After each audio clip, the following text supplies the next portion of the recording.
है ऑनलाइन तो सारा फ्रॉड है भाई। आप हमेशा हाथ ही ऐसे बंदे के आए हैं कि जिसने आपके साथ फ्रॉड किया है।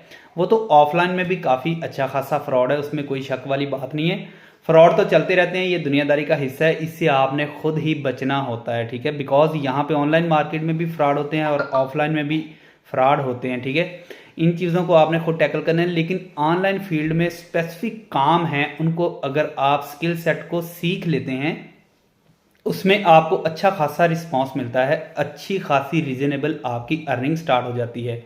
जैसा कि अगर आपके पास कोई स्किल है, ग्राफिक डिज़ाइनिंग है, अगर आप वेब डिज़ाइनर हैं, अगर आप कोई डेवलपर हैं, ऐप डेवलपर हैं, अगर आप कोई ई कॉमर्स करते हैं, उसके बाद आप इन सारी चीज़ों की सर्विसेज दे सकते हैं। अगर आप डिजिटल मार्केटिंग करते हैं, डिजिटल मार्केटिंग की सर्विसेज दे सकते हैं, देन आप इसको प्रॉफिटेबल बना सकते हैं, लोकल भी इंटरनेशनल भी, ठीक है।